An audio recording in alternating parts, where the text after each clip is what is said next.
प्रसंग है उपासना का, ब्रह्म विद्या का प्रसंग प्रथम खंड में और इसके द्वितीय खंड में विस्तार से उसको समझाया। एक एक वृत्ति के प्रकाशक के रूप में, सामर्थ्य प्रदाता के रूप में अगर अनुभव करें तो वो साक्षी स्वरूप अपना आत्मा है, वही परम सत्य है। इतना श्रवण करने के बाद भी प्रथम खंड और द्वितीय खंड का जो प्रसंग आया, श्रद्धा भी है, लगन भी है और इतना श्रवण किया, उसके बाद भी अभी उसको अपरोक्ष अनुभूति नहीं होती तो कोई न कोई प्रतिबंध जरूर होगा। उसको हम लोग शुद्ध शब्द में प्रतिबंध ही बोलते हैं। तो कोई न कोई अभी एक हमारे चित्त में एक कोई प्रतिबंध होगा, कोई दोष होगा। जैसे नेत्र के सामने कोई पर्दा आ जावे, बादल का टुकड़ा आ जावे, तो भले सूर्य प्रकाशित हो रहे हैं लेकिन फिर भी सूर्य का दर्शन नहीं होता। उसी प्रकार से परमात्मा सर्वव्यापक हैं, मेरे भीतर भी और बाहर भी। मैं देखना भी चाहता हूँ और फिर भी उसकी अनुभूति नहीं हो रही है, तो कोई न कोई मेरे चित्त में एक बाधा है, प्रतिबंध है। एक सबसे बड़ी बाधा होती है चित्त की एकाग्रता की कमी। जब हमारा चित्त एकाग्र नहीं होता, उपनिषद का ज्ञान, ब्रह्म विद्या का ज्ञान पूर्ण एकाग्रता मांगता है। एकाग्रता माने अपने एक लक्ष्य पर, एक विषय पर चित्त हमारा पूरी तरह से एकाग्र हो जाए। एकाग्रता इसको निष्पादित करने के लिए, जीवन में लाने के लिए योग दर्शन में, हठ योग में तो त्राटक नाम की प्रक्रिया दिया। उसमें त्राटक किया गया। एक मोमबत्ती जला के, दीपक जला के रख लिया और बिल्कुल उसकी तरफ एक टक देखो, आँख का पलक गिरे ना। आप देखो 10 मिनट तक देख सकते हो, 5 मिनट तक आँख से पानी बहेगा, हाथ पांव हिलेना। उससे जैसे आपका कहीं ध्यान इधर उधर जाएगा, आपकी पलक झपक जाएगी, आपका ध्यान हट जाएगा। एकाग्रता, पूर्ण एकाग्रता चाहिए इसमें, ब्रह्म विद्या में। तो एकाग्रता जब नहीं होती, क्यों नहीं होती? क्योंकि संसार के अनेकानेक विषयों की तरफ चित्त चला जाता है। इतस्ततः, कभी इधर गया, कभी उधर गया, कभी उधर गया। और कई बार आप लोग इसको परिवार में अनुभव करोगे कि कोई 4 लोग आकर के बैठ जाएं और बात करने लगें। आप चुपचाप उनकी इस बातों पर ध्यान दो, उसी पर आप ध्यान दो, तो देखोगे कि कई बार एक आदमी अभी ये बात कर रहा था, अभी उछल करके दूसरी बात करने लगा, फिर हो सकता है तीसरी बात करने लगा।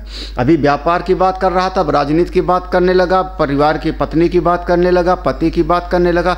उसका विचारों का जो क्रम होता है वो उछलता रहता है, मतलब एक विषय पर केंद्रित नहीं होता। ये आपको परिवार में अनुभव हो जाएगा, समाज में इसका अनुभव बाकायदा हो गएगा। आप लोगों के होता है नहीं? हम लोग होते थे बचपन में, अब पता नहीं। एक किताब उठा करके पढ़ना शुरू किए, है ना, साइंस की, फिजिक्स की पढ़ा, एक पन्ना पढ़ा, तब तक चलो थोड़ा सा जो है ना वो कॉमिक्स पढ़ ले। कौन सा, चाचा चौधरी और हाँ कोई ना कोई कॉमिक्स पढ़ ले। फिर वो भी ज़्यादा नहीं, थोड़ी देर वो पढ़ा, उसके बाद चलो मोबाइल, कहाँ गया मोबाइल, आज लाया नहीं, है ना। फिर मोबाइल एक बार देख लिया। मोबाइल में भी, अच्छा मोबाइल में क्या देखा फिर आपने? व्हाट्सएप, फेसबुक कितनी देर तक देखा? 1 पॉइंट पर, 1 पॉइंट पर आप वहाँ भी नहीं टिके रहे ना। अभी आपने जो है व्हाट्सएप चेक कर लिया, उसके बाद फिर फेसबुक पर चले गए, फिर उसके बाद जो है कोई मिस कॉल पड़ी है कि कोई मैसेज, मतलब उसमें भी आपका ये चित्र क्या हो रहा है? चित्त आपका लगातार बदल रहा है ना। तो जब आपका चित्त एक विषय पर एकाग्र हो नहीं पा रहा है तो अभी ब्रह्म विद्या के पात्र फिर नहीं हो।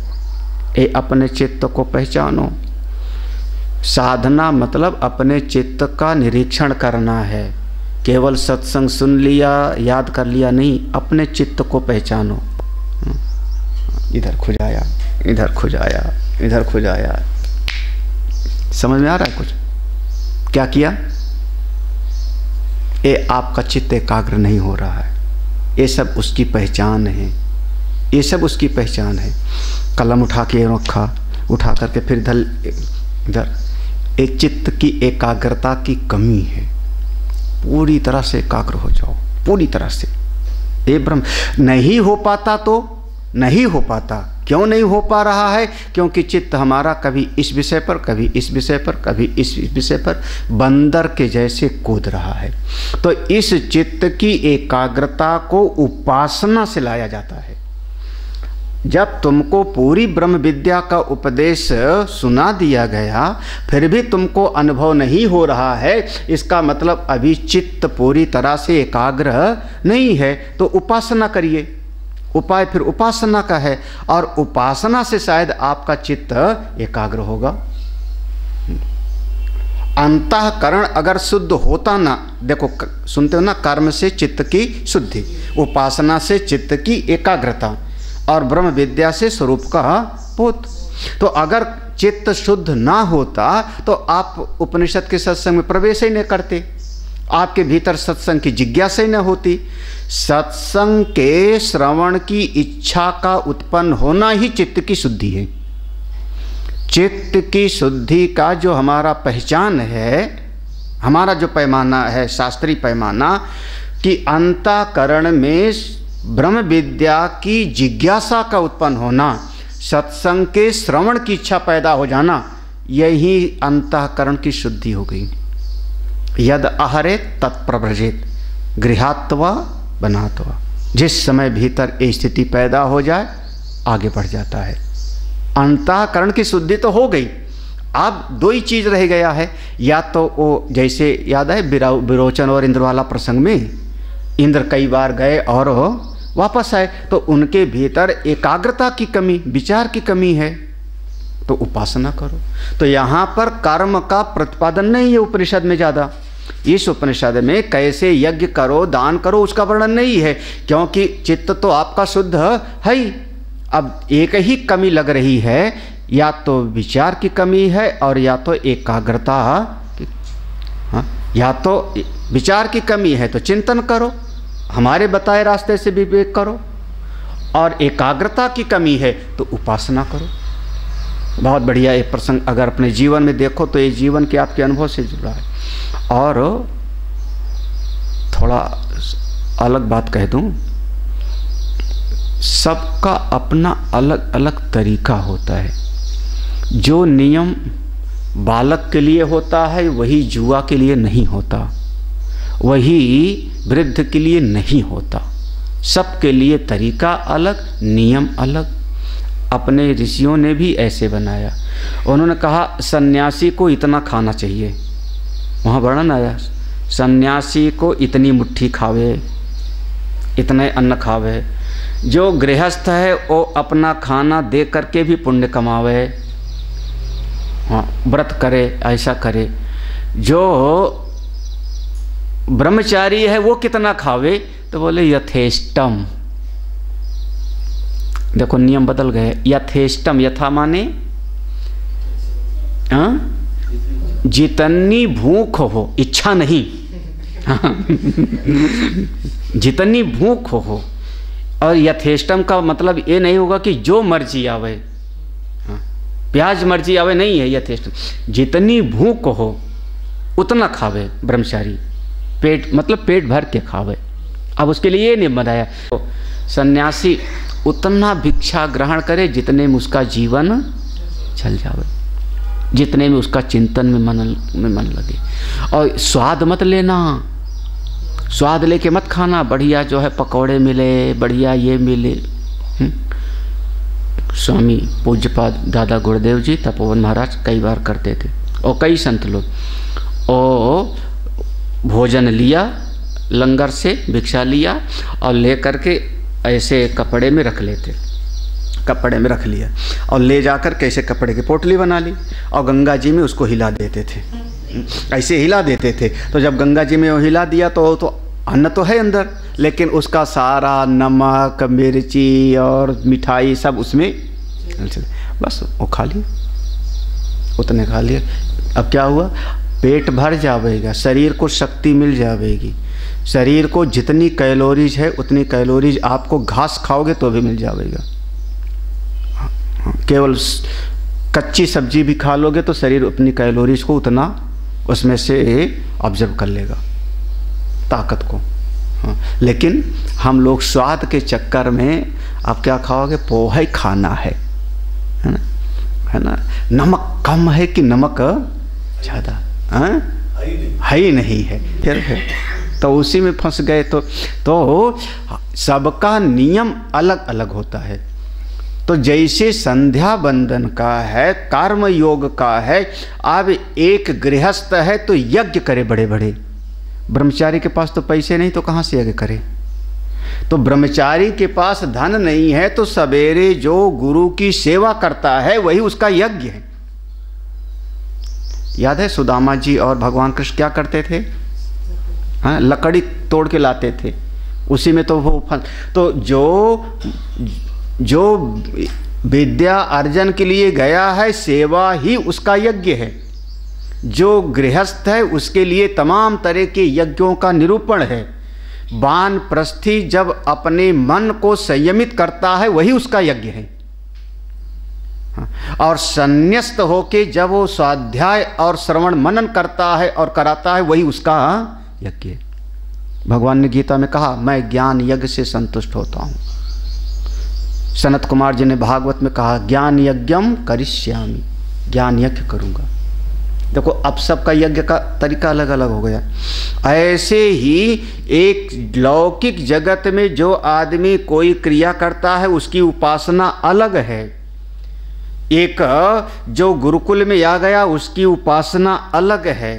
गृहस्थ में है तो उसकी उपासना का तरीका अलग है। सन्यासी हो गया तो शायद उसकी उपासना का तरीका बिल्कुल अलग, सबका बिल्कुल अलग अलग हो जाएगा। संध्या बंदन और गायत्री का जाप, संध्या बंदन गायत्री का जाप ब्रह्मचारी के लिए अनिवार्य है, अनिवार्य है, मस्ट है, करना ही चाहिए। उसकी वही संध्या बंदन ही उसकी उपासना है। हाँ, ब्रह्मचारी के लिए, हाँ, जो शिखा सूत्र को धारण करता है उसके लिए वो उसकी अनिवार्य चीज़ है। गृहस्थ के लिए उपासना उसकी अपने जो जो उसके सामने कर्तव्य हैं उसने कर्तव्य किया समझदारी पूर्वक, और उसके साथ में थोड़ा साधना भजन किया, भगवान की पूजा कर ली। सन्यासी की उपासना ये चिंतन मनन ही उसकी उपासना है। जितने समय तक आप शास्त्र का श्रवण मनन करते रहते हो ये आपकी उपासना है। अगर बोध हो जाए, ब्रह्माकार वृत्ति हो जाए तो उससे तो तत्वबोध हो जाएगा, और नहीं भी हो रहा है तो आपकी उपासना ही यही है। अगर सवेरे उठ करके आपने गीता पढ़ा, आपने कुछ उपनिषद, ये आपकी उपासना है। जरूरी नहीं है कि आप भगवान का एक विग्रह बना करके ही उपासना करो, ये जरूरी नहीं, क्योंकि उपासना के स्वरूप अलग अलग हैं। ठीक है, समझना। उपासना का फल है चित्त की एकाग्रता। अच्छा, अब अगर मान लो आप स्वाध्याय कर रहे हो, वेद पाठ कर रहे हो, जरा सा चित्त उधर उधर भटकेगा तो गलती हो जाएगी कि नहीं। आप गीता का श्लोक है, पूरा तन्मय होके नहीं पढ़ोगे तो आपसे गलती हो जाएगी। तो जिस समय तक आप पढ़ रहे हो आप उपासना कर ही रहे हो। तो जरूरी नहीं है कि एक मूर्ति ही बना करके उपासना की जाए, वो उपासना का एक भौतिक स्वरूप है। उपासना का भौतिक स्वरूप है कि हमने भगवान का एक विग्रह देवालय में स्थापित किया, राम जी का, हनुमान जी का, कन्हई का, और उपासना करते हैं। जो बहुत स्थूल बुद्धि वाले हैं, मन उनका कहीं टिकता नहीं, उनके लिए चलो ऐसे टिकाओ, क्योंकि आपको ऐसा लगता है कि जब तक हमारी इंद्रियों को उसका विषय ना दिखे तब तक मन टिकेगा नहीं।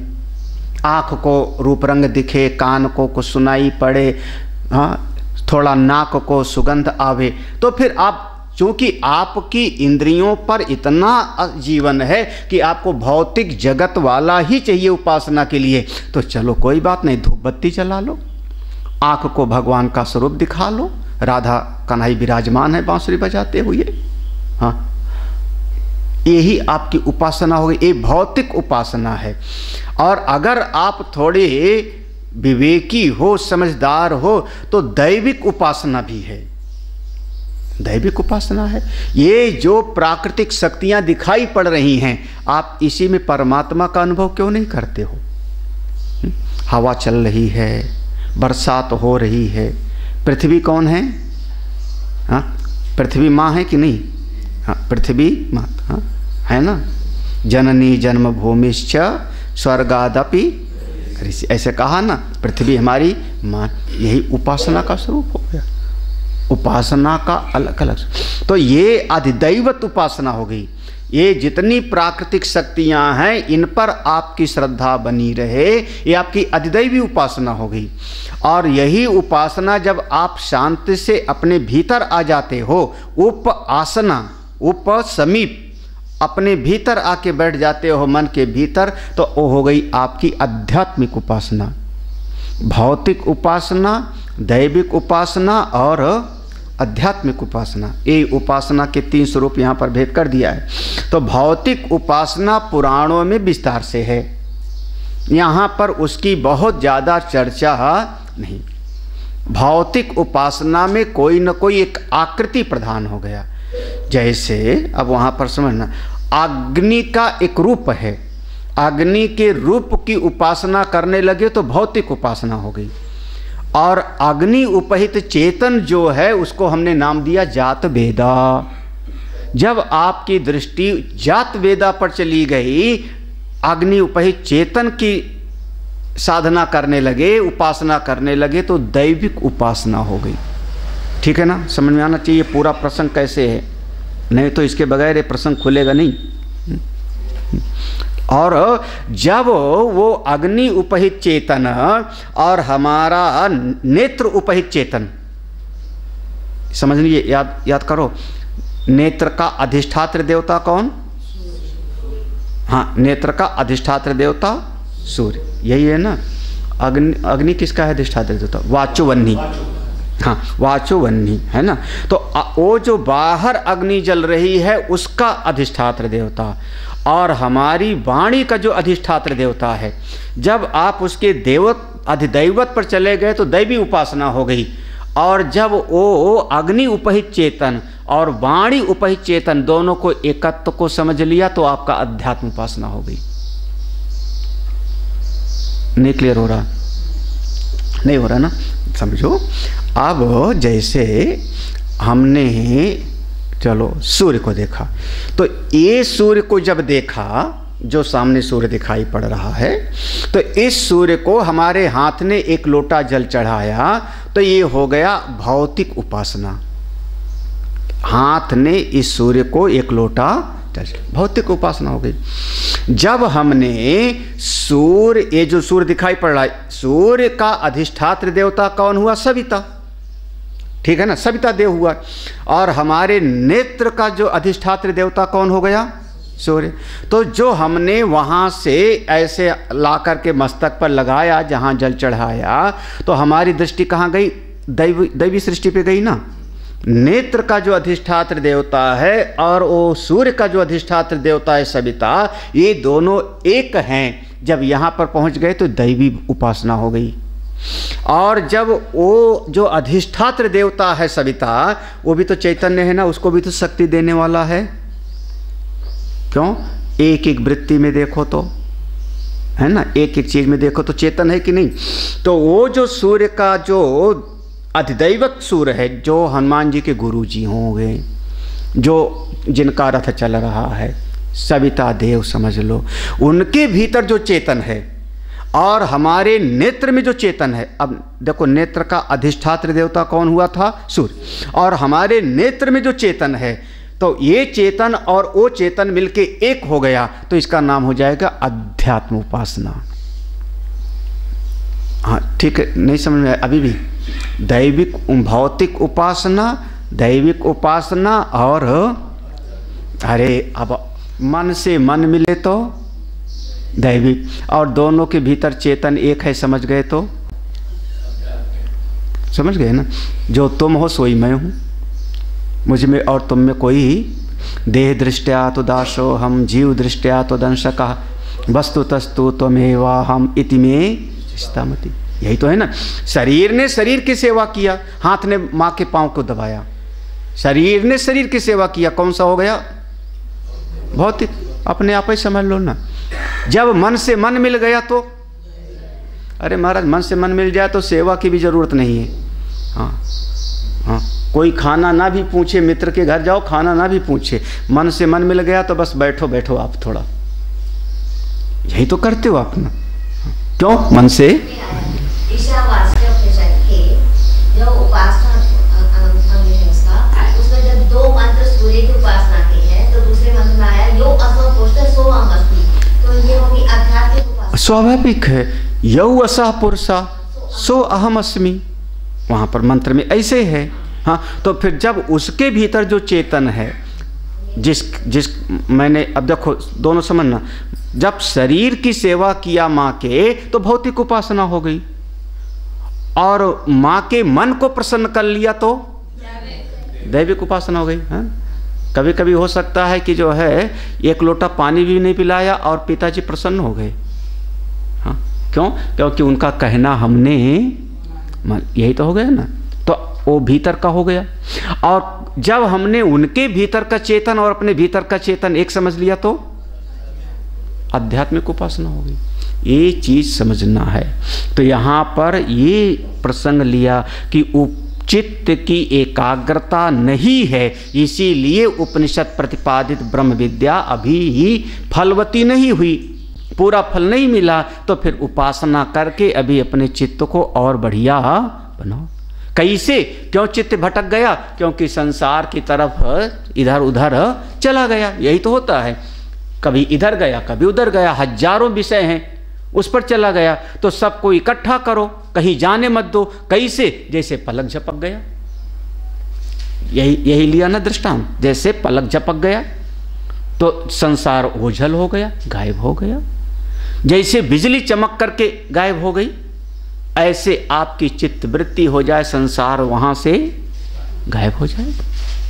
तब देखो ये उपासना का थोड़ा गृहस्थ में रह के कठिन है, बहुत आसान नहीं है। संत लोग भी समझते हैं। गृहस्थ में संबंध इतना है, निभाना पड़ता है।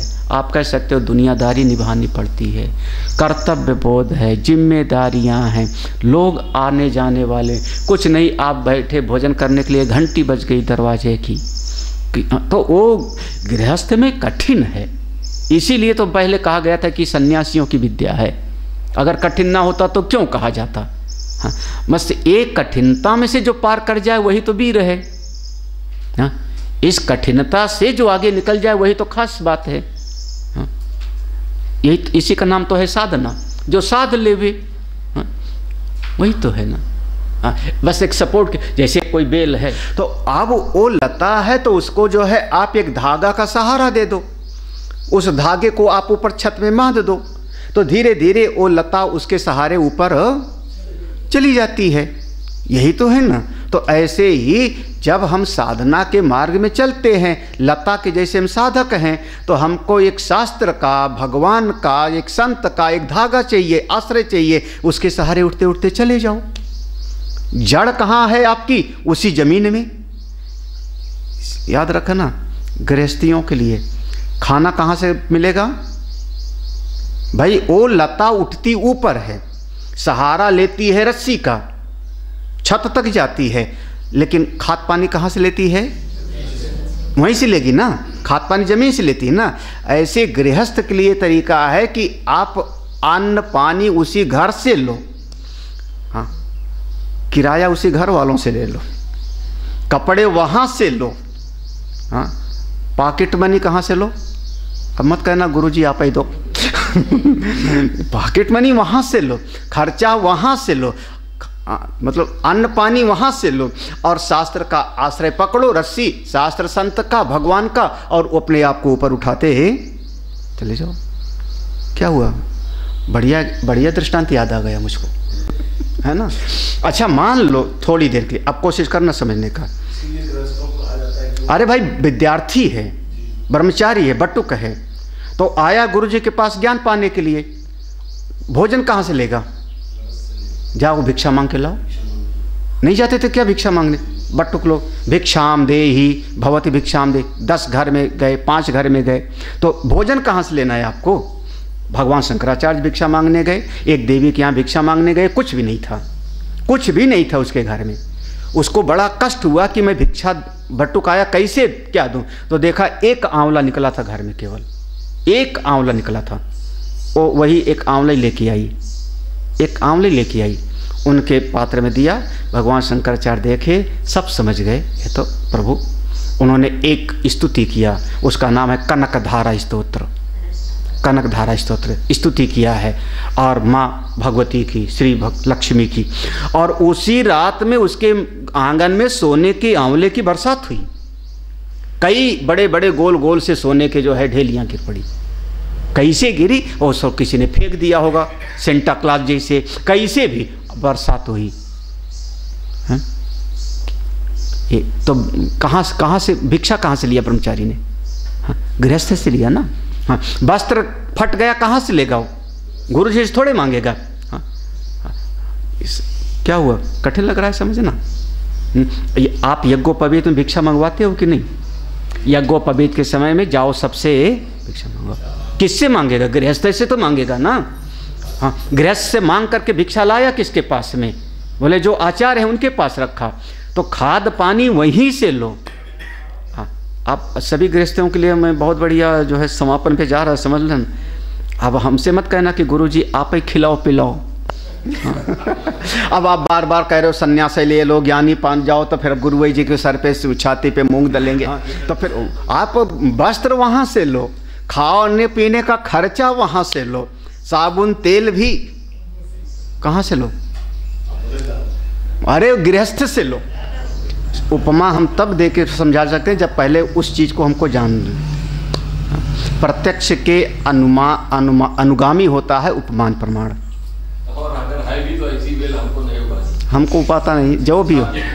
ये जो है ये मतलब कह रहे हैं, ये कह रहे हैं कि एक जैसे कभी कभी देखोगे एक पेड़ के ऊपर दूसरा पेड़ उगाता है।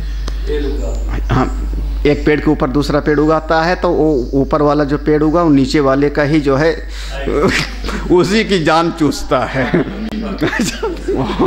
वो बेल जो है, बेल याद रखना सबसे बढ़िया। वो बेल को ऊपर उठना है, ऊपर उठना। गृहस्थ का इस गृहस्थ क्या ब्रह्मचारी के लिए भी एक सिद्धांत है, भिक्षा मांग के ले आओ। सभी भगवान राम ने भी मांगा, कृष्ण भगवान ने मांगा, ये हमारी परंपरा में था। हाँ चलिए अब पढ़ते, एक हाथ तो पढ़ते हैं। कहाँ कौन सा मंत्र था? अच्छा 5वां रह गया था, हम समझे 5वां हो गया। चल अथ अध्यात्मम यद एतद् गच्छति इव चा मनो अनेन चैतद उपस्मरति अभीक्षण संकल्पः। इसके पहले देखो अधिदैव उपासना का वर्णन किया था, उसमें आया होगा इत्य अधिदैवतम, याद आया ना? इत्य अधिदैवतम। तो मैंने पहले कहा था भौतिक उपासना, दैविक उपासना और आध्यात्मिक उपासना। अपना बिल्कुल स्पष्ट मैंने क्लियर करने की कोशिश की है। अथ अध्यात्मम, अब अध्यात्म उपासना की बात बताते। यत् एतद् गच्छत इव च मनः, ये जो मन जाता हुआ सा दिखाई पड़ता है। गच्छत इव, अरे मन कहीं अंदर से निकल के नहीं जा रहा है, लेकिन लगता है कि मन हमारा कलकत्ता चला गया। तो ये जो मन जाता हुआ सा दिखाई पड़ता है, अनेन च एतद, इसी के भीतर, इसी के अंदर आप देखो तो वही ब्रह्म है। कौन? याद करो, मन बाहर गया कौन? वृत्ति। काम, संकल्प, विचिकित्सा, किसी को याद हुआ था कि नहीं? धृति, अधृति, श्रद्धा, अश्रद्धा, याद आया? मन कैसे जा रहा है बाहर? वृत्ति के माध्यम से। तो जाता हुआ सा लगता है, तो ये वृत्ति के भीतर जब देखोगे तो वही आत्मा है। वृत्ति उपहित चेतन, वृत्त्यारूढ़ चेतन, वही ब्रह्म है। मनो अनेन च एतत् उपस्मरति। इसी प्रकार से उपासना तुमको करनी चाहिए। ये मन और मन की वृत्ति जो बाहर जा रही है, इसके भीतर जो चेतन है वही ब्रह्म है। ऐसी उपासना करनी चाहिए। अभीक्षण, अभीक्षण शब्द है, ऐसे ही आपको लगातार, अभीक्षण माने बार बार चिंतन, बार बार मनन करते रहना चाहिए। संकल्प, ऐसे ही आपको संकल्प भी करना चाहिए कि मैं यही तत्व को जानूं, ऐसे ही उपासना करूं। भाष्य देखो, मैंने क्लियर किया था 3 तरीके से। सूर्य का दृष्टांत लिया था, अग्नि का दृष्टांत लिया था और व्यक्ति का दृष्टांत लिया था ना। शरीर की सेवा, उनके मन से मन के मिलना और शुद्ध चेतन, 3 दृष्टांत। अब इससे ज़्यादा और इस हम लोग स्वाध्याय में इतना नहीं खोला जाता। हाँ, तो वही तो बताना चाहिए। अब हम 3 दृष्टि इस बात को समझाने के लिए कि भौतिक उपासना, दैविक उपासना और अध्यात्म, इस बात को 3 दृष्टांत हम लिए ना। अभी इतना, अब चूंकि सब लोग जो है इस तरीके का है तो समझने का प्रयास करो। एक बार बात समझ में आ जाएगी तो सभी शास्त्रों में इसी तरीके से आपको मिलेगा। तो भौतिक शब्द तो यहाँ प्रयोग नहीं किया, लेकिन दैविक और अध्यात्म 2 शब्द तो बिल्कुल श्रुति भगवती ने कहा है ना। तो भौतिक को अपनी समझ में ले आओ, उसी हिसाब से समझ लो। अध्यात्म उपासना कौन हो गई? दैविक उपासना। और दैविक उपासना वाला कल आ गया था, विद्युत, हाँ याद आया? सगुण ब्रह्म का याद है? बिजली के चमकने जैसा, पलक झपकने के जैसा। तो अभ्यास अथ अनंतरम, वो दैविक उपासना के बाद अध्यात्मम प्रत्यक आत्म विषय आदेश उच्यते। कल क्या था? उपमा आदेश, याद है? किसी को भूल गए? उपमा आदेश था ना, नहीं याद है? तस्यैष आदेशो यद एतद विद्युतो, दैवी सृष्टि में गया था मैं। यहाँ पर क्या हो गया? करें आदेश उच्यते, किसके बारे में? प्रत्यक आत्म विषया, अपने बारे में, अपने प्रत्यक आत्म के बारे में। यद एतद गच्छत इव च मना, यत एतद गच्छत इव च मना, एतद ब्रह्म ढौकत इव विषयी करोति इव, यथा अनेन मनसा एतत् ब्रह्म उपस्मरति समीपतः स्मरति। यहाँ तक देखो। यद एतत्, जो यह, यद माने जो, एतद माने यह, जो यह गच्छत इव, जाता हुआ सा मन दिखाई पड़ता है, एतद ब्रह्म, यही जाता हुआ मन ही ब्रह्म है। लेकिन कैसे? वृत्ति नहीं, ढौकत इव विषयी करोति इव।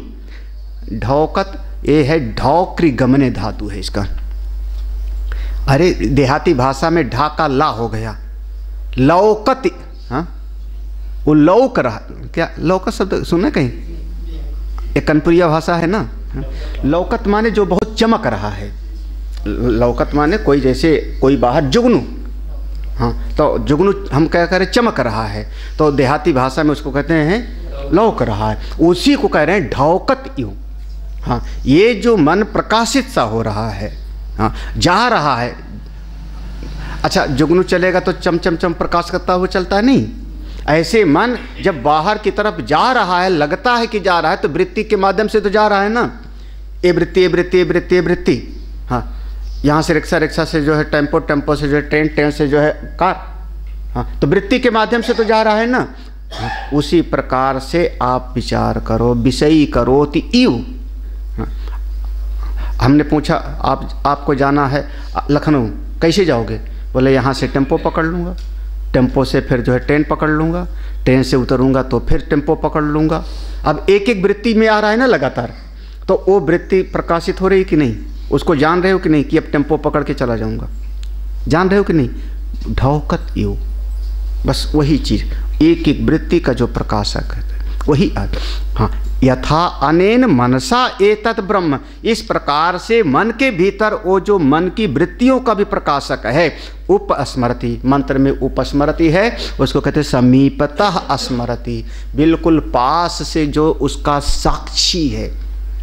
यहाँ पर सीधा ले जा रहे हैं, ये वृत्तियों का भी साक्षी, वृत्ति साक्षी भाष्य है।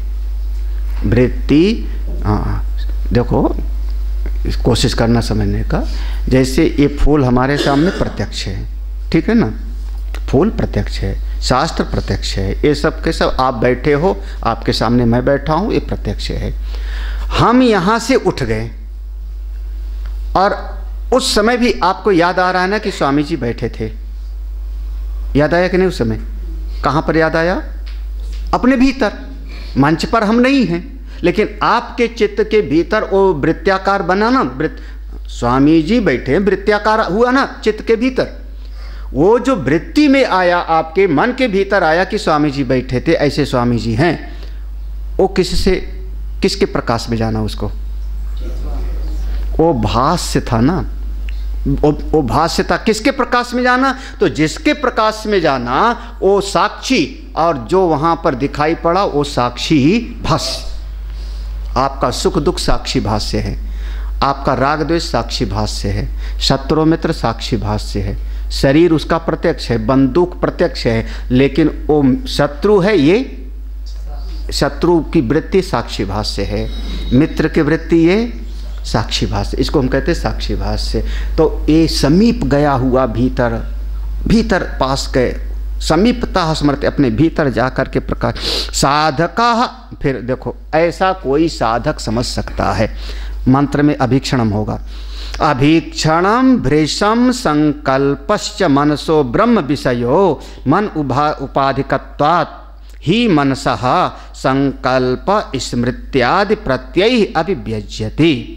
करें अभीक्षणम भृशम संकल्प, बार बार बार, अभीक्षण माने बार बार, बार बार चिंतन करना, करते नहीं बार बार चिंतन करना?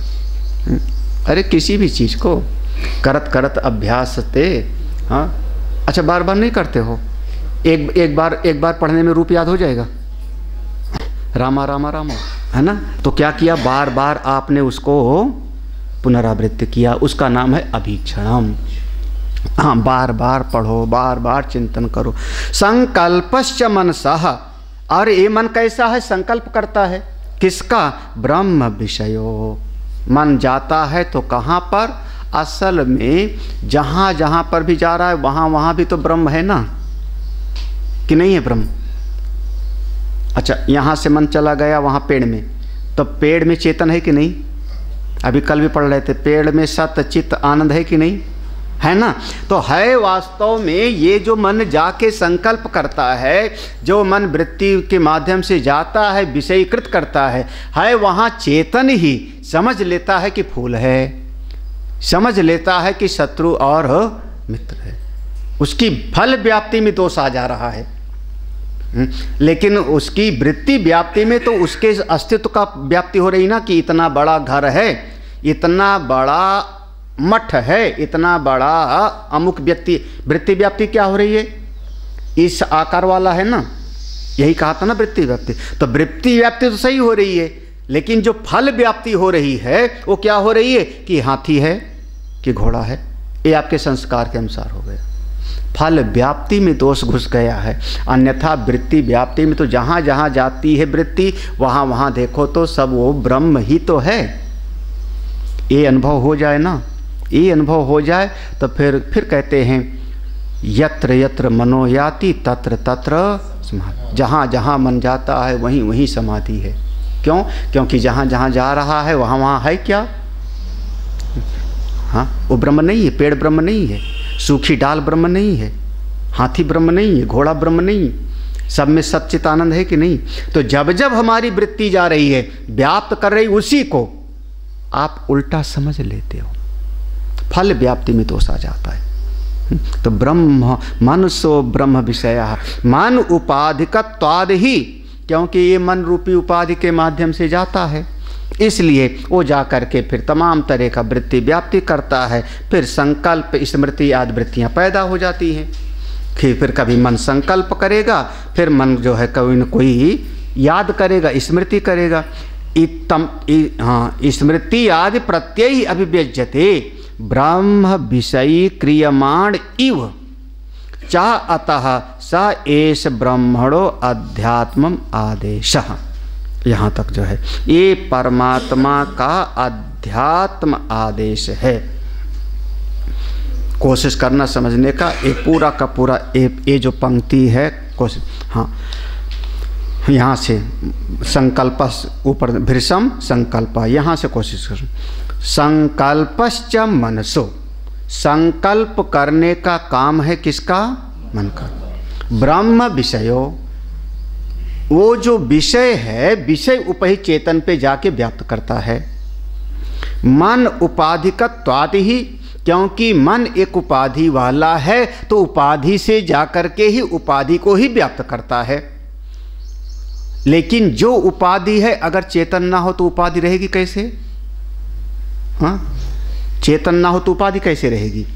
तो ये मन उपाधि वाला होने के कारण उपाधि से ही जाके मिलता है, असल में होता वहां पर है भाई वृत्ति उपहित चेतन। कोशिश करना, वृत्ति उपहित चेतन और वो वस्तु उपहित चेतन, दोनों एक है कि नहीं है? चेतन भाई, बिजली बल्ब उपहित चेतन और राड उपहित चेतन, दोनों एक है ना। तो वैसे ही असल में ये वृत्ति उपहित चेतन वस्तु उपहित चेतन से मिल जाता है तो ज्ञान हो जाता है हमको। ज्ञान चेतन के मिलने से हो रहा है, तो हो है वहां पर ब्रह्म ही, लेकिन एक उपाधि के कारण आपका जा रहा है तो वहां पर भी उपाधि को ही व्याप्त करके संकल्प विकल्प करता है। अन्यथा वहां पर भी है कौन? शुद्ध चेतन ही है। इस उपाधि का निषेध करके देखो तो वहाँ की भी उपाधि, अरे पेड़ को अलग हटाओ, मन की वृत्ति को अलग हटाओ, तो दोनों ही चेतन है, दोनों चेतन है। थोड़ा सा टिपिकल है ये लाइन। हाँ, मन उपाधिकत्वाधि मनसा, इसीलिए इसकी जो टिप्पणी है लंबी चौड़ी टिप्पणी है। हाँ, मनसा संकल्प स्मृति आदि। अब संकल्प किया मन ने, किसको देख करके? मन उपाधि वाला है, वही समझ लो कि एक थैली के चट्टे बट्टे चोर चोर। हाँ, मन उपाधि वाला है ना। चेतन देखो, चेतन जब विषयाकार हो गया तो उसी का नाम मन दिया ना आपने। चेतन में विषयों की एक वृत्ति बन गई तो उसी का नाम आपने मन दिया ना, तो उपाधि हो गया ना। तो ये जाकर के विचार किसका करेगा? कोई न कोई विषय उपहित चेतन का ही। हाँ, क्योंकि एक बार और आया था, सजाति में ही संयोग होता है। कहाँ आया था? याद आया? सजाति में ही संयोग होता है, विजाति में संयोग नहीं, संयोगा भास होता है। अभी इसी भास में आया था यहीं पर। हाँ, विदितम, हाँ उसी में था ना कि सजाति में ही संयोग होता है, विजाति में संयोग नहीं होता, संयोगाभास होता। ऐसे पंक्ति थी ना, पूरा एक लाइन ही थी। तो मन उपाधि को धारण करके गया, जब उपाधि को धारण करके गया तो देखा किसको? जाके देखेगा किसको? विषयकृत किसको करेगा? उपाधि को। तो उपाधि को पाने का संकल्प करने लगेगा। फिर उपाधि की याद करेगा कि ये जो पेड़ है ये अंगूर का है, ऐसे मैंने देखा था। कैसे कहा कि अंगूर का था? क्योंकि स्मृति हमारे भीतर कोई न कोई है। असल में ये मन रूपी उपाधि के भीतर जो चेतन है और विषय रूपी उपाधि के भीतर जो चेतन है, ये दोनों को एकत्व करके देख लो, इसका नाम है उपासना। आप लोग तो कहोगे इससे बड़ा ब्रह्म ज्ञान और क्या होगा, है ना? लग रहा है ना, ये ब्रह्म विद्या लग रही ना। मन उपहित चेतन, वृत्ति उपहित चेतन, दूसरी भाषा विषया अवच्छिन्न चैतन्य और वृत्ति उपहित चेतन, जब दोनों एक हो जाता है तो आपको शुद्ध ब्रह्म का ज्ञान। ये है सिद्धांत, उसको समझाने का एक तरीका। हाँ, संकल्प आदि भी संकल्प स्मृति आदि प्रत्यय अभिव्यज्यते विषय ब्रह्म विषयी क्रियमाण इव। अरे मान लो कि आप ब्रह्म को विषय करते हो, ब्रह्म विषयीकृत नहीं होता, ब्रह्म में वृत्ति व्याप्ति नहीं होती, लेकिन अब वही समझ लो बिजली को पूरा कैसे जानोगे? बिजली को कैसे जानोगे? बल्ब में जाना, ट्यूबलाइट में जाना, पंखे में जाना, ऐसे तो जाना ना। तो ऐसे ही बिजली आ रही है, सही है कि गलत? अरे क्यों? छत पर खड़े होकर देखो बिजली आ रही किसी के घर की नहीं? हाँ, चल रही नहीं। फिर जैसे कहा बिजली भाग गई, अरे चल, तुम बोलते हो बिजली चली गई, कहाँ गई? कौन से गली से गई? कौन से सड़क से गई बिजली? तो हाँ, तो एक कैसे आपने एक उपाधि के माध्यम से जाना ना, उपाधि के माध्यम से। कौन सा उपाधि? बल्ब जल रहा था, बुझ गया, तो आपने अनुमान क्या लगाया? बिजली यहाँ से चली गई। तो यू बिजली के ऊपर जैसे कह रहे हो आई और बिजली चली गई, ऐसे ही आप ब्रह्म को विषयीकृत कर लेते हो, कहते हो हम समझ गए, और कभी कभी कहते हो हम समझ नहीं पाए। विषयी क्रमाण ऊंचा, अतः यही सायेष ब्रह्मणो अध्यात्मम आदेशः, यही ब्रह्म का आध्यात्मिक आदेश है।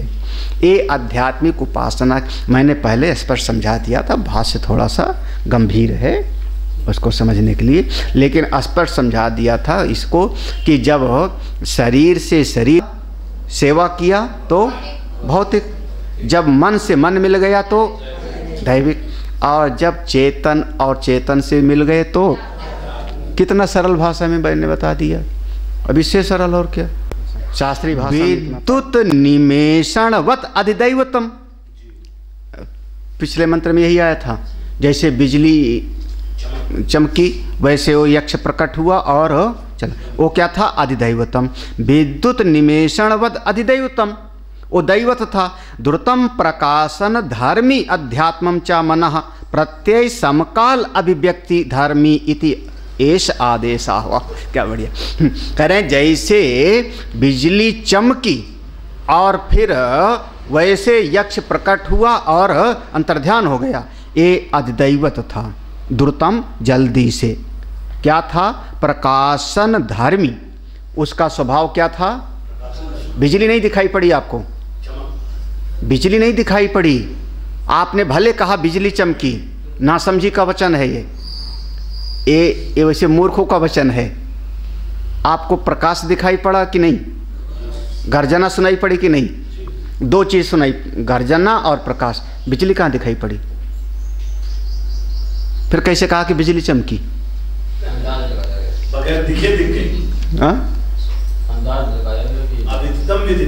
अच्छा, बड़े आए अधिकतम में। हाँ, उपाधि के जैसे उसके कहा प्रकाशन धर्मी, उसका जो धर्म से धर्मी की पहचान हुई है ना, अनुमान प्रमाण से धर्म से धर्मी की पहचान हुई, उसके प्रकाश से उसकी कड़क से आपने पहचाना कि हाँ बिजली चमकी। वैसे ही मनः प्रत्यय समकाल, मनः, अब समझ में आया? आपका जो मन है इसमें वृत्ति आई कि नहीं आई? तो वृत्ति इसका धर्म है। मन को किसने देखा? मन को कहाँ पहचाना आपने? मन कहाँ पता लगता है? मन भाग गया कि मन आ गया, कि मन शांत है कि मन अशांत है, कहाँ देखा? बोले इसकी जो प्रत्यय की वृत्ति चल रही है ना, उस वृत्तियों से ही मन की पहचान होती है। प्रत्यय समकाल अभिव्यक्ति धर्मी इत्येष। हाँ, तो मन और मन की वृत्तियों का वैसे ही संबंध हो गया। वृत्तियां हैं धर्म और उसका धर्मी हो गया मन, ठीक है ना? समझ आना चाहिए। और इस मन के भीतर जो चैतन्य तत्व है वो अध्यात्म उपदेश हो गया। यही अध्यात्म है, उसको पकड़ो। अस्पष्ट हुआ? आगे बढ़ूं। एवं आदिश्यमानम ही, इस प्रकार से जब समझाया गया, एवं आदिश्यमानम ही ब्रह्म मंद बुद्धि गम्यम भवति ब्रह्मणा आदेश उपदेश। एवं इस प्रकार से आदिश्यमानम, जब आदेश दिया गया तो ही वो ब्रह्म जो थोड़ा मंद बुद्धि वाले हैं बेचारे, उनको बुद्धि गम्यम भवति, मंद बुद्धि वालों को ये बात समझ में आ गई। अभी अभी आप लोगों ने कहा बात समझ में भाई लिखा तो यही है ना, सही बात है ना। तो मंद बुद्धि वाले, क्योंकि अच्छी बुद्धि वाले होते तो पहले समझ गए होते कि वो विदित और अविदित से परे। चले गए। किसको कह रहे हो तुम? अच्छा हाँ, अच्छा जी, समझ में आएगा। इति ब्रह्मणा आदेश उपदेशा, यही आदेश है, यही उपदेश है। जब कभी आदेश दिया जाता है, उपदेश दिया जाता है, तो उपदेश तो उपाधि को ही लेके किया जाएगा। हाँ भाई, अब आदमी को परिचय कराओ तो शरीर आदि को लेके परिचय कराओ। एक दिन बात किया था ना, मनुष्य को कैसे बताओगे? ये प्रसंग हमने 2 दिन लिया था कि मनुष्य को हमने देखा नहीं, दिखाओ। हाँ, यही शब्द प्रयोग किया था, मनुष्य को हमने देखा नहीं, दिखाओ। कैसे दिखाओगे? हाथ से, पाँव से। तो उपाधि के माध्यम से ही तो चर्चा करोगे ना। जो मनुष्य है उसको तो बताने का कोई और उपाय है नहीं है।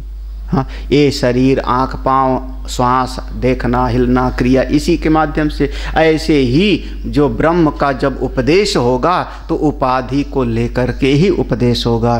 क्यों? क्योंकि न ही निरुपाधिकम ये ब्रह्म मंद बुद्धि भी आकलयितुम शक्यम।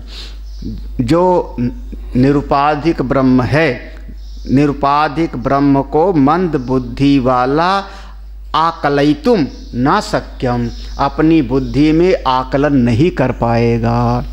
निरुपाधिक ब्रह्म को मंद बुद्धि वाला जब निषेध करेंगे, नेति नेति तो समझ नहीं पाएगा।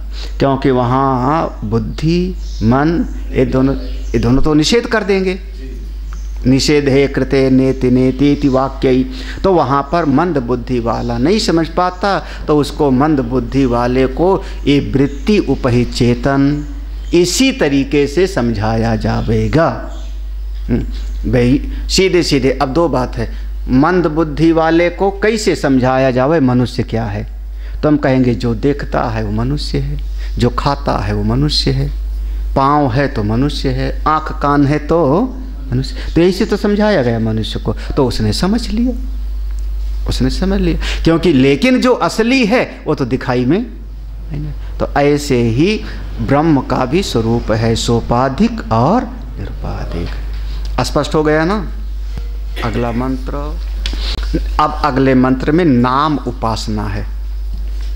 देखो अभी तक जो है उपासना का, इसमें भगवान का एक नाम है, पढ़ते तदहा तद्वनम नाम तद्वनम इति उपासितव्यम सय एतद् एवं वेदाभि हैनं सर्वाणि भूतानि समवांछन्ति तद्ध तत् हा। यहाँ पर 2 शब्द है, तत् हा। तत् माने वही ब्रह्म, वही ब्रह्म। तद्वनम नाम, उसका एक नाम है तद्वन। तद्वनम इति उपासितव्यम, तद्वन नाम से उपासना करनी चाहिए। साया एतद एवं वेदाभि, जो इस प्रकार से जानता है तद्वन नाम से, हा एनम इस प्रकार से जानने वाला, सर्वाणि भूतानि सभी प्राणियों से समवांछित पूजनीय हो जाता है। ये मंत्र का अर्थ है, भाष्य देख लो फटाफट। हाँ, किंचा तद ब्रह्म हा किल तद्वनम नाम तस्य वनम तद्वनम तस्य प्राणिजातस्य प्रत्यक आत्मभूतत्वाद वननीयम संभजनीयम अतः तद्वनम नाम प्रख्यातम ब्रह्म तद्वनम इति। हाँ, यहाँ तक किंचा। और आगे क्या कहा जाए, अगली बात बताई जा रही है। तद ब्रह्म, उसी ब्रह्म का एक नाम हाकिल प्रसिद्ध है, प्रसिद्ध एक नाम है तद्वन। ये नाम कभी सुने हो? तद्वन। ये जैसे राम, कृष्ण, शिव, हनुमान, दुर्गा, ये नाम तो सुने हो ना? कह दोगे कि किसका नाम है? परमात्मा का। यही तो, भगवान का एक असली नाम तद्वन, देखो, और यहाँ तो लिखा है कि प्रसिद्ध है, किल माने प्रसिद्ध। भाई उस काल में प्रसिद्ध रहा होगा जब वैदिक उपासना चलती रही होगी। अब आजकल तो ये नाम तो इसके पहले तो सुना नहीं होगा ना, पहली बार। ओ भगवान का एक नाम है तद्वन। तद्वनम नाम तस्य वनम, वन क्यों कहा गया? कहते हैं वनम तद्वनम तस्य प्राणी जातस्य प्रत्यक आत्मभूतत्वात्। वनम कहते हैं, देखो क्यों, सभी प्राणी जातस्य, जितने प्राणी हैं सब लोग क्या चाहते हो? सुख, है ना। लगातार यही चर्चा सत्संग में यहीं से शुरुआत होता है। जीव क्या चाहता है? आत्यंतिक सुख, आनंद चाहता है। और वो आनंद कहाँ पर है? प्रत्यक आत्मा, आनंद अपना स्वरूप है, यही तो ना सचेतन। तो जो वास्तव में बननीय है, भजनीय है, जीव जिसको चाहता है उसी का नाम है वन।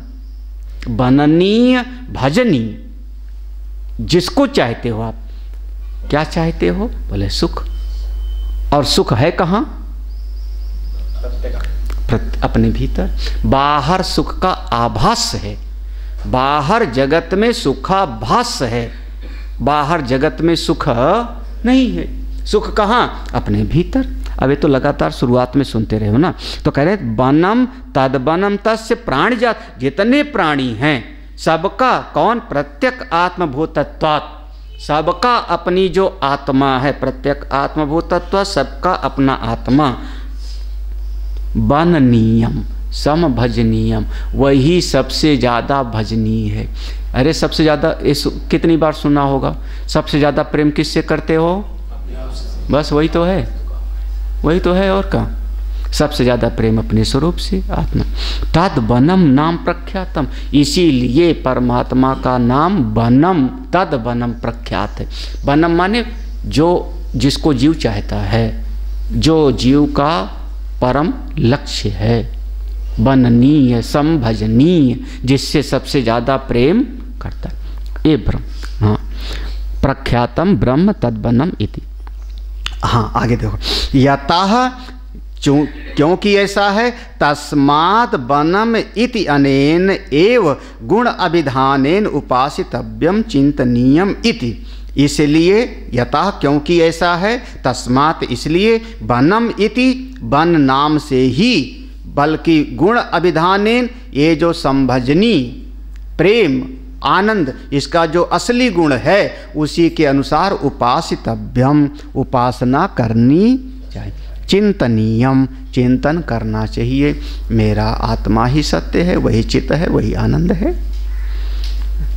अनेन नामना उपासकस्य फलम आह, ये जो नाम की उपासना करता है तद्वन नाम का, भाई राम राम जपते रहो, ये तो सब सुनते हैं, है ना।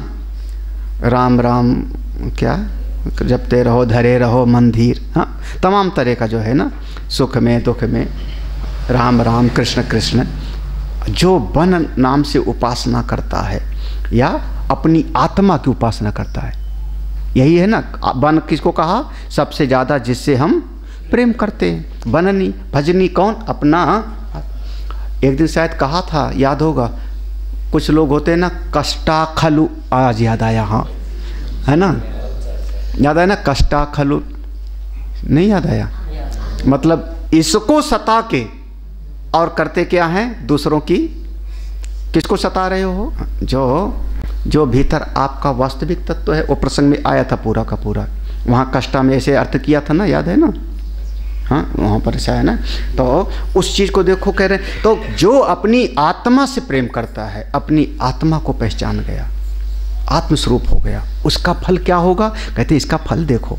अब यहाँ अंतर्मुखता का फल, अंतर्मुखता का, आत्मज्ञान का फल, अपनी आत्मा से प्रेम करने का फल, जो अपनी आत्मा के कल्याण के लिए निकल पड़ता है, उसका फल कहते हैं। सा यह कश्चिद एतद यथोक्तम ब्रह्मैव यथोक्त गुणम वेद उपासते भी हैनम उपासकम सर्वाणि भूतानि अभिसंबंधन्ति।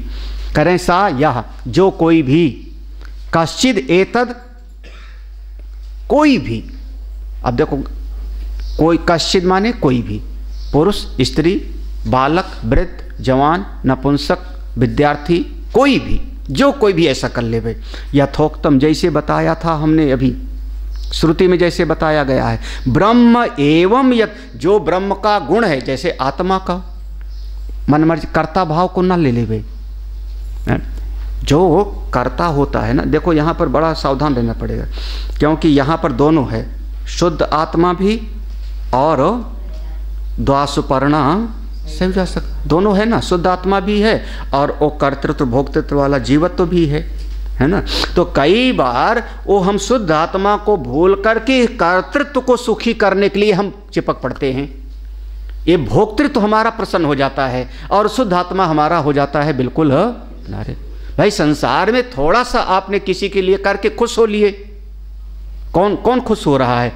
वो दूसरा वाला पक्षी ना, जो फल खाया तो कभी सुखी हुआ और कभी, याद रखना बिल्कुल। तो उसको नहीं कहा जा रहा है बनना, बन किसको कहा जा रहा है? शुद्ध वाले को कहा जा रहा है। हाँ, क्योंकि अब ये बहुत बार होता है, कोशिश करना, इस पर मनन करने की जरूरत पड़ेगी। हाँ, कई बार हम कहते हैं चलो झाड़ू लगा दिया घर में, सड़क पर झाड़ू लगा के आए, आज बड़े खुश, क्योंकि समाज की हमने कर दिया सेवा, है ना। कौन खुश हुआ? जीव रूपी पक्षी। आज खुश हुआ तो कल रोएगा। हाँ, कष्टाखल में उसको नहीं कहा गया था, वहाँ कहा गया था अपना शुद्ध आत्मा।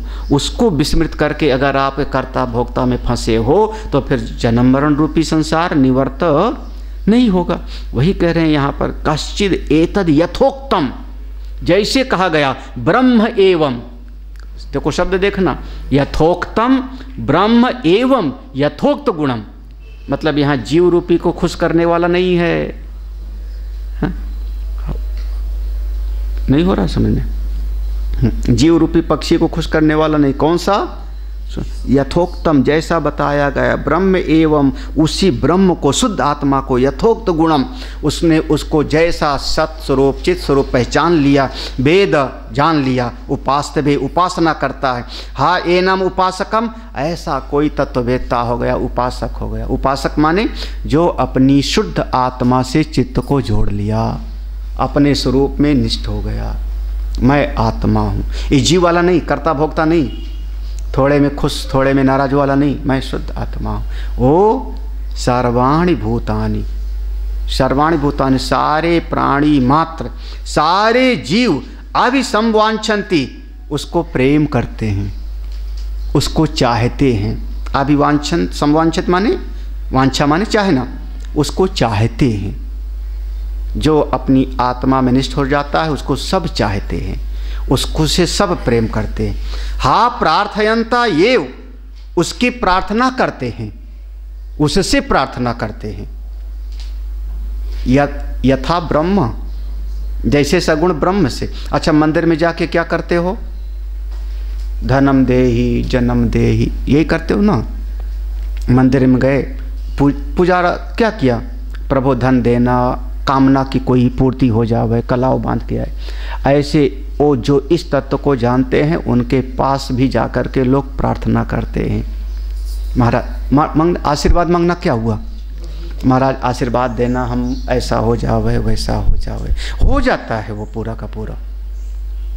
इस भावना के साथ जब कोई महापुरुषों की सेवा करते हैं तो वो महापुरुष लोग सब, अब सीधा अर्थ कह रहा हूँ, ऐसे जो उपासक आत्मस्वरूप के वेत्ता हैं वो सबके प्यारे हो जाते हैं, उनको सब चाहने लगते हैं, बस सब चाहने लगते हैं। अभिसंवांछति, ये बन जाओ, आप अपने स्वरूप में निष्ठ हो जाओ, आपसे सारी प्रकृति प्रेम करती है, सारी प्रकृति आपकी सेवा करेगी।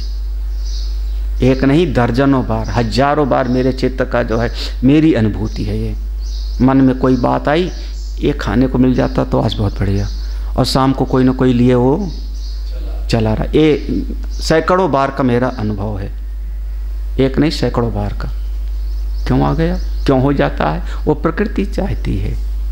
हाँ, वैसे जो भी पुराने लोग हैं लगभग सभी लोग जानते होंगे, मैंने अपनी फरमाइश से कभी पकौड़े नहीं बनवाया होगा कि पकौड़े बना के लाओ, कि कोई नहीं बता सकता कि स्वामी जी ने कभी बनवाया हो कि ये बना के मुझको स्पेशल खिलाओ, जो आ गया होगा सो खा लिया होगा, नहीं पसंद होगा नहीं खाया होगा, इतने होगा, लेकिन बनवाया नहीं।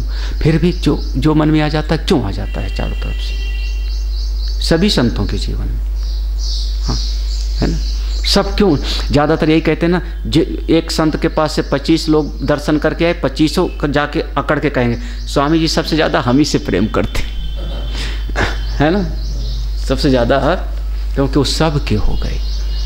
हाँ, अभी मत कह देना पब्लिक प्रॉपर्टी हो गए, है ना, सब के हो गए। हाँ, लेकिन अभी संपंच तुम लोग भी सीख लो, सबके प्यारे बनना है तो ज्ञान प्राप्त कर लो।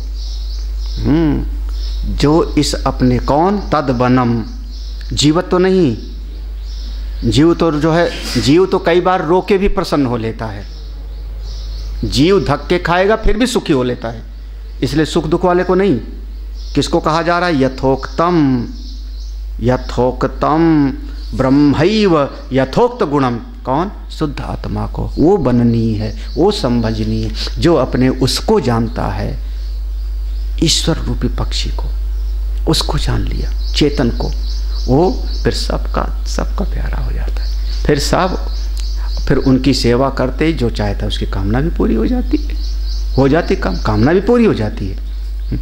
हाँ, कल ही ब्रह्मचैतन्य जी ऐसे कुछ कह रहे थे, महाराज स्वामी जी ऐसे थे संत लोग, होते संत लोग बिल्कुल, मेरा विश्वास है। हाँ, जो करी हो इच्छा मनमाही, हरि प्रसाद, भौतिक जगत की कोई चीज़ चाहिए वो भी हो जाती है, अध्यात्म जगत का ब्रह्म विद्या चाहोगे, मुक्ति चाहोगे, वो भी हो सकती है। इसलिए महापुरुषों की सेवा का विधान, ये और भी उपनिषदों में आएगा आपको, हाँ, और भी उपनिषदों में आएगा, यहाँ पर भी ये आ गया, इस हाँ, कई जगहों पे, बृहदारण्यक में आएगा, हाँ, और भी छांदोग में भी पढ़ा होगा, वहाँ भी आया होगा, बहुत जगह पर आएगा। हाँ, क्यों, क्योंकि वो अपने स्वरूप में निष्ठ हैं, इसलिए। ओम पूर्णमदः